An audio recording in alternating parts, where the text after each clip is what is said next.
The Dallas Stars have had a picture-perfect start to their season. And on Monday night, they defeated another division rival in the Winnipeg Jets by a score of 4-1. And on today's episode, we will recap that game, talk about what the Stars did well and some things that they need to work on, and we'll go inside the Stars locker room and hear from Tyler Seguin, Jani Hakanpaa, and Yoel Kiviranta, as well as some quotes from Coach Pete DeBoer. All of this and more on today's episode of Locked On Stars. Your Locked On Stars, your daily podcast on the Dallas Stars. Part of the Locked On Podcast Network. Your team every day.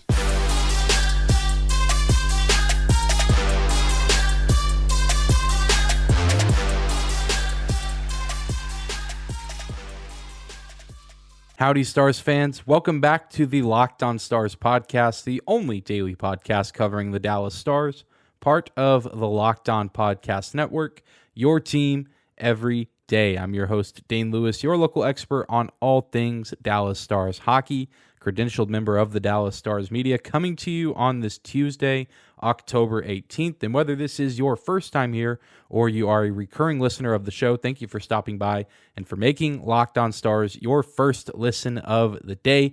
If you're new to the YouTube channel, be sure to hit that subscribe button as we are trying to reach 1,000 subscribers by the end of 2022.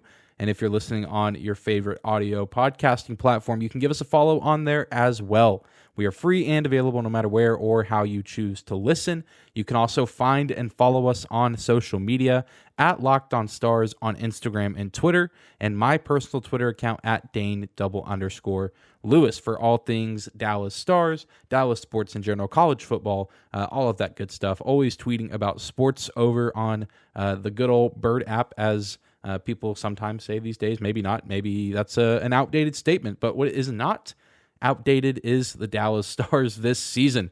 The good times are continuing to roll for the gang in Victory Green. They get another win. That is 3 straight wins, 6 points to start the season off for the Stars.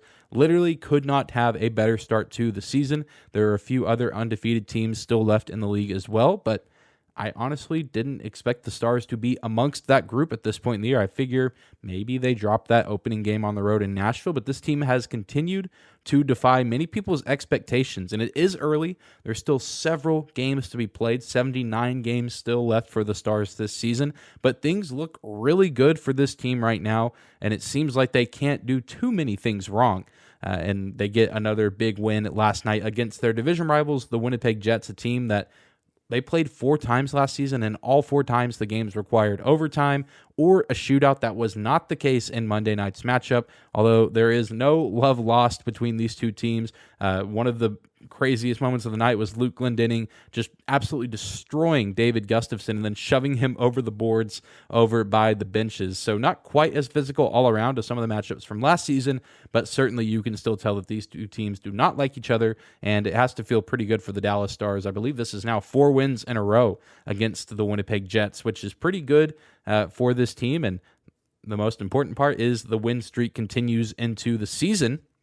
But it wasn't without a little bit of struggle and a little bit of controversy. The Stars got hit in the mouth a little early in this game. For the first time this season, they trailed in the first period. Mark Scheifele gets a goal 3 minutes and 28 seconds into the game. And if you go back and watch that play, you'll see Ty Dellandrea kind of left Scheifele out there on an island. He kind of goes closer to Kyle Connor, who had the puck going into the zone. And I think Dellandrea maybe should have stayed a little bit closer to Scheifele to challenge that shot, but he doesn't. Scheifele gets a wide open look at the net, and as good as he is not going to miss that shot very often. But Dellandrea would get a little bit of redemption later. Dallas feeling a little bit overwhelmed, it seemed early in the game, but then Dellandrea and Tyler Seguin connect for a very good goal.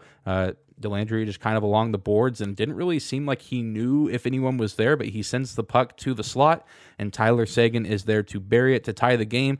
Let's take a moment now and go inside the Stars locker room and hear what Tyler Seguin had to say about that goal and the offense in general to start the season. On your goal, it wasn't anything was that when much. you realizing that Ty's making that pass to you? Probably after I called it for the 7th time, I figured it was coming. No, I mean, he won a battle there, and you don't know when it's coming. You just kind of staying ready, and you made a great play. How important is it to get success right now and score goals? I mean, we talked about it all last year, and you guys are doing the first 3 games. Yeah, I mean, we talked since the first meeting in Austin about our start and our starts here in Dallas over the years. They have been great.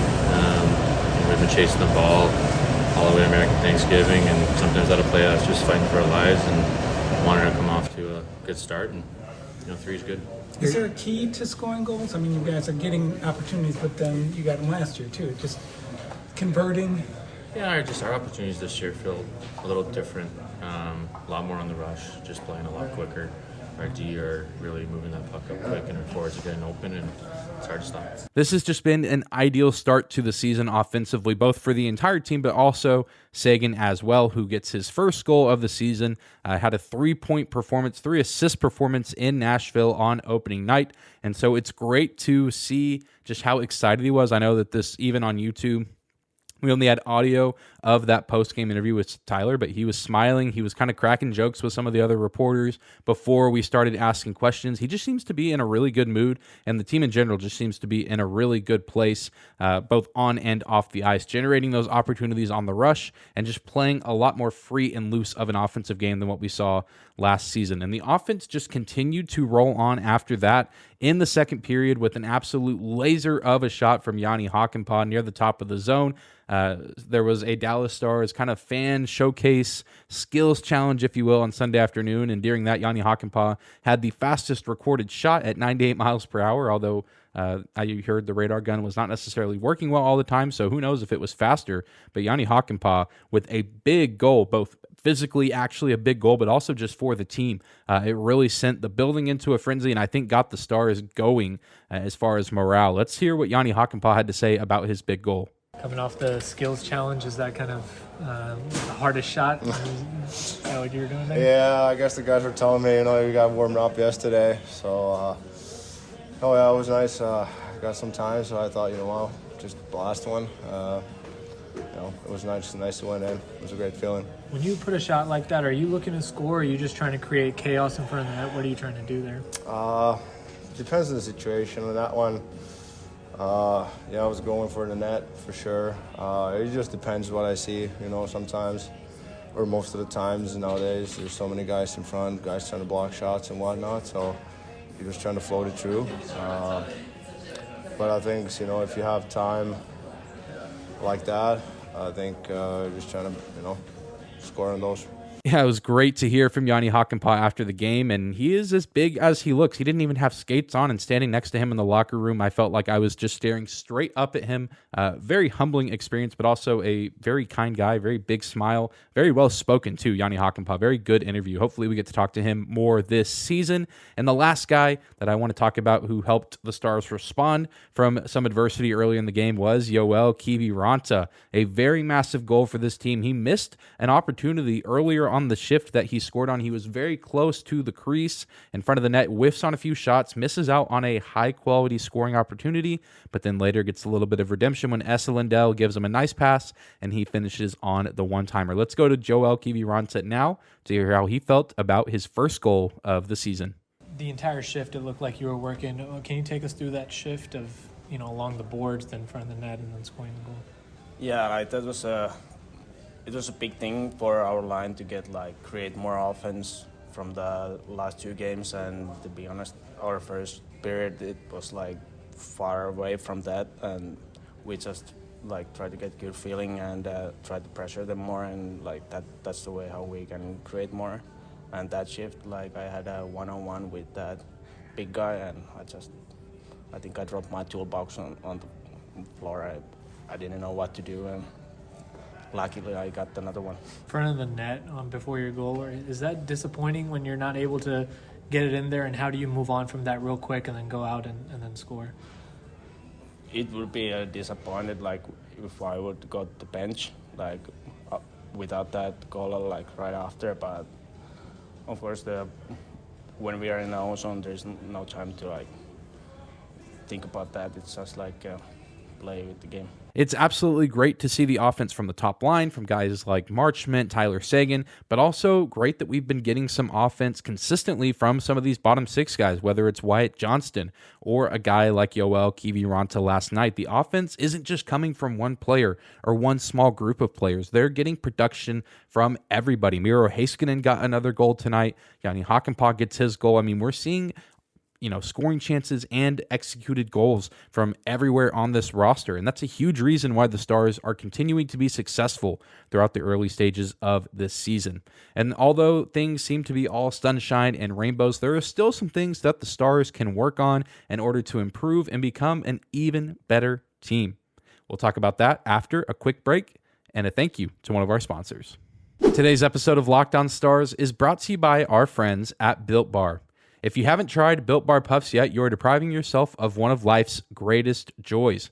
What Built is all about is that their bars are made with collagen protein, which your body absorbs more efficiently and provides tons of health benefits. So you can eat something that tastes good and is good for you. I personally like to eat my Built Bars in the morning. I try to exercise in the morning, go on a walk, get outside, be active, but then I come back. I need something to eat, but I want to eat something, that is good for me, that, can still benefit me as I'm trying to exercise and take care of myself, but that also tastes good. Something that I can enjoy eating while also reaping the health benefits, and Built Bar has been the perfect item for that. You can run to Built.com right now and snag a box for you and the family, and it will be the perfect treat for anybody.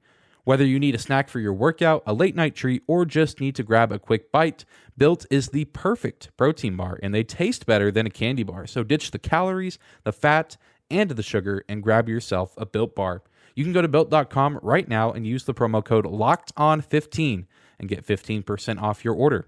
Again, use our promo code LOCKEDON15 to get 15% off your order at Built.com.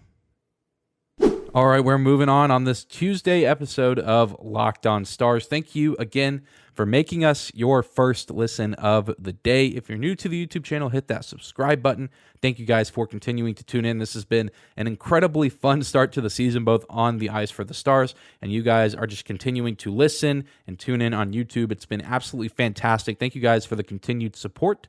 But let's continue to break down what the Stars team has done early this season. We've talked a lot about the success and what has led to them winning the first 3 games of their schedule, but that's not to say that this team is not without fault. There are certainly some things that this Stars team can work on, and that's any team in the NHL. All the best teams in the league still have their areas of concern and things that need to be addressed, but in the Stars case, it's something that I think can be very preventable throughout the rest of the season, and hopefully something that will not be a burden upon them as time goes on throughout the rest of this campaign. And one of the things that the Stars have not done well is avoid penalties. They have 35 penalty minutes so far this season, which at the time of recording this is 10th in the NHL. And thankfully, it hasn't really come back to bite the Stars just yet. The Stars penalty kill is 6th in the NHL at 92.2%, and all the other teams above them are actually at 100%. They haven't allowed a single goal on the penalty kill yet. That is the San Jose Sharks, St. Louis Blues, Detroit Red Wings, Carolina Hurricanes, and the New York Islanders. So as far as teams that have surrendered at least one power play goal, the Stars are literally the best team on the penalty kill. And that one power play goal was the final seconds of a 5-on-3. And so a unique situation, but nonetheless, the penalty kill has been fantastic to start the season. The 5-on-5 defense has also been very solid and very consistent. And of course, you have to give props to Jake Oettinger, who is literally the best goalie in the NHL to start the season. A .966 save percentage and a 1 goals against average. I mean, he is literally only giving up 1 goal a game. He's only given up 3 this season. He looks really sharp. He got beat by Scheifele earlier in this game, but then he regathered himself like we've seen Jake Oettinger do plenty of times before. Sometimes he gets beat early in a game. Sometimes it's not entirely his fault, but a lot of times we'll see him rally and continue to play at a high level and not let 1 goal, 1 mistake phase him and ruin the rest of the game for him. So tons of props to Jake Oettinger and the penalty kill for not really putting the Stars in disadvantageous situations despite the amount of penalties that have been committed by this team. And the Stars just need to do a better job overall as far as discipline and how they go about playing defense, because a lot of the penalties are interference or hooking or tripping. And a lot of it is guys that the Stars would really need to have on their penalty kills. Jani Hakanpaa leads the team in 9 penalty minutes. Colin Miller right behind him with 8. And Esa Lindell coming in at third with 4 penalty minutes. And this is something that I don't think is worth panicking over right now or being too concerned because of how effective the penalty kill unit has been. And we have the best goalie in the league right now in Jake Oettinger in the crease. But we did ask Pete DeBoer after the game to give some insight on how this team can minimize penalties going forward. So let's cut to that audio right now. You just mentioned the penalties. It's kind of odd to rack up penalties when you guys have been playing with the lead so much. What have you seen that's led to that? Yeah, I don't know. Tonight's a little bit of a fluky one. Suitors is the end of his stick by accident. It's not a reckless high stick or anything. I think it's just one of those ones. I don't know, but we don't want to test our goalies and our penalty killing as much as we have. That's probably the one area that I think, especially going on the road here, we've got to clean that up. Yeah, I think Pete DeBoer hit it right on the head saying, that the Stars are going to be good if they don't, commit too many penalties, because they're not going to be putting their defense, their penalty kill, or their goalie, whoever that is, whether it's Oettinger or Wedgwood, in a bad situation. I mean, they're playing well right now, but history and statistics would tell us that at some point or at multiple points throughout the season, the penalty kill and the goaltending might dip a little bit statistically, and other teams might be able to take advantage of that if they're getting plenty of opportunities on the power play, which is something the Stars need to avoid. We can't expect the penalty kill to be at 92% all season. We can't expect Jake Oettinger to be at a 1 goals against average throughout the remainder of the season. Things are going to get tougher. There are going to be teams that the Stars play that have better power play units. I don't think Nashville and Winnipeg are necessarily the class of the league as far as power play. They have some good players. They have the capability of producing big plays, but there are going to be teams out there like the New York Rangers or even the Toronto Maple Leafs, who the Stars play next later this week, that could very well take advantage of the Stars on the power play if they get too many opportunities on that man advantage. So the Stars just overall need to do a better job at being more disciplined, making smarter decisions, and putting themselves in good positions defensively where they're not getting burned and there's not, the accidental trip, trying to make a move with the stick or interference, tripping, hooking, whatever you want to call it. And of course, like DeBoer said, sometimes you get an unfortunate accident like Ryan Suter's penalty tonight. Stuff that's just hard to avoid, bang plays, doesn't happen super often. Again, nothing to panic over, but if we are nitpicking and trying to find some faults with this team, things that they can improve upon, hopefully as time continues to go on, we will see the Stars commit less penalties and continue to play that excellent 5-on-5 defense that we've seen them play so far this season. All right, let's close out today's show by answering the question: how do the Dallas Stars continue this trend of winning, continue this trend of excellence? Because so far, they've played 2 games at home and 1 on the road. And granted, that one road game, they played very well. That was a packed, hostile environment, home opener for probably the Dallas Stars' most hated rival in Nashville Predators. But now they've faced probably their toughest test of the season so far, a 4-game road trip out on the East Coast, a Atlantic Division tour, not playing everyone in the Atlantic Division, but playing 4 of the teams in that division. The Stars' next 4 games include October 20th, they're at the Toronto Maple Leafs, a team at the time of recording this that is 2-2. And then on the 22nd, they will play at the Montreal Canadiens, a team also 2-2 at the time of recording.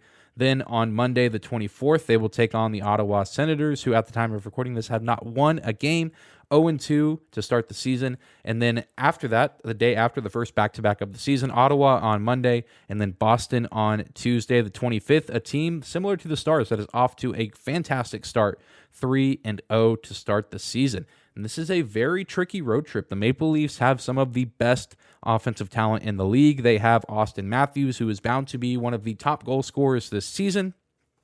Obviously, they are beatable as they are at 500 at the time of recording this late Monday night. But even the Canadiens beat the Maple Leafs earlier this season. And the Maple Leafs gave the Stars some trouble last year, beating them at the American Airlines Center. And then even that game that they played in Montreal was highly contested, very physical and close, tight-knit game. The Ottawa Senators also swept the Dallas Stars last season, beating them both in Ottawa and Dallas. And the Bruins, seem to be on the same level as the Stars. Off to a 3-0 start. I know myself and many other people weren't super high on the Bruins at the start of the season. I think that they were a team that I thought would be better later in the year whenever they got some guys back from injury, but they've gone out and shown that they are seemingly a good team right now, which is a problem for that Atlantic Division and could potentially be a problem for the Stars next Tuesday night, a week from today. Thankfully, there's a lot of time between now and then. Maybe the Bruins are off to a fluky start. Maybe the Stars maybe somewhat off to a fluky start in the grand scheme of things. A lot will happen between now and next Tuesday, but I'm very excited for that matchup. Very excited for all 4 of these matchups just to see how the Stars will perform on their first true road trip of the season. We all know how much the Stars struggled on the road in the first half of the season last year. Hopefully that is not the case this season, and getting, at least 4 of 8 points on this road trip would be massive for this team, if not more. I think they're certainly capable of getting 5 or even 6 points on this road trip against some of these teams. I think if Ottawa continues to struggle early in the year, that's something that the Stars can take advantage of, and maybe Montreal and Toronto continue to reel a little bit. Who knows what we're going to see, but this is a very difficult task for the Stars to go away from home for several days on the East Coast, different time zone, different geography, different weather, so many small things that factor into this. And I asked Pete DeBoer how the team will manage the excitement of the 3-0 start to the season, a hot start for the Stars, while also focusing on the task at hand that is playing 4 straight games on the road against some good Eastern Conference teams. So let's hear what DeBoer had to say about that right now. How do you balance the excitement of a hot start, but then also knowing the next several games are on the road against some pretty good teams? Yeah. Well, we're just getting started here. I mean, we got a long way to go. So, we had a good start. We needed a good start. We talked about it right from day one of camp, but we're just getting going on the climb of the mountain. We're just starting that climb. So, and this is going to get tougher on the road. We're going into some tough buildings. I think our game, the way it looks to me through the first 3 games, I think that can translate on the road into success, but we have to continue to bring that game to the rink. One thing I really liked that Pete DeBoer said is that there's been an emphasis, despite the wins, on the Stars continuing to try to find things that they can improve at. I think it's more than just the penalties, like actual, the way they play offensively, the way they enter the zone, the way that they pass the puck, the way they set up defensively. There are things that the coaching staff and the team are working on. Despite starting off 3-0, there are still ways that this team can improve, and I think that is a very healthy mindset for Pete DeBoer and the rest of this team to have while they continue on this journey. I think it'd be very easy to say, wow, we have 3 wins to start the season. That's great. There's nothing wrong. Let's just keep doing what we're doing. And I think it's great that the Stars are still trying to find ways to improve and become a better team, despite the fact that they have not lost a game this season, and really outside of the first period last night, haven't really struggled too much this season. It's been seemingly pretty smooth sailing for 8 of the 9 periods that they've played to start this 22-23 campaign. And so this team does, at the same time, while finding ways to improve and finding ways to get better, they need to continue to play their game, the style of game that they've been playing, and not let the travel or the hostile environment intimidate them. And one thing that I think is exciting about this Stars team is that it is filled with veteran players. Of course, you do have Wyatt Johnston, who is a rookie, but pretty much everyone else on the roster has, a year or 2, if not several years of NHL experience under their belt. So, this is the kind of road trip that is challenging and difficult, but isn't too intimidating and shouldn't hopefully be too mentally draining or challenging for a lot of these veteran guys on the team. And I think that that's something exciting that we can hopefully look forward to with this squad this season, is having this team that is led by so many great veterans, and even some guys that it's weird to call guys like Rope Hintz and Jason Robertson veterans, but they have several years of NHL experience under their belt. Both those guys have played in the playoffs, and I think that that is huge for this team as they go on this road trip over the next week or so to play these really challenging games against some good Eastern Conference teams. All of these teams, though, are very beatable and have weaknesses that can be exploited. And, of course, that's something that we're going to talk about case by case, game by game as we go into each matchup, talk about what these teams do well, what they don't do well, and how the Dallas Stars can come away with the wins. But that's going to do it for today's episode of Locked On Stars. Thank you again for tuning in and for making us your first listen of the day. Remember, if you're watching on YouTube, to hit that subscribe button and help us reach 1,000 subscribers by the end of 2022. You can also find and follow us on your favorite podcasting platform, whether that be Apple, whether it be Spotify. And if you like what you hear, you can leave us a 5-star rating or review. We are free and available no matter where or how you choose to listen. You can also find and follow us on social media at Locked On Stars on Instagram and Twitter, as well as my personal Twitter account at Dane_Lewis. But continue to keep it locked in here this week as we continue to prepare to cover this team as they go on their 4-game Eastern Conference Atlantic Division road trip. Continue to enjoy the good vibes. This is a great time to be a Stars fan at the start of the season. If you have a friend or family member who says, hey, I've noticed that the Stars are off to a good start this season, but I don't know a ton about hockey, don't know a ton about the Stars, just send them this way. This is a welcoming place. We welcome people that have been fans of hockey since they were born, and we welcome people that have been fans of hockey as of today or as of yesterday. We don't discriminate here. We are friends to all levels of hockey fans. So this is a great time to do it. And if you know someone that would enjoy this show, be sure to send them my way, and we'd be happy to have them. But I hope you guys have a great Tuesday, and we'll see you back here tomorrow.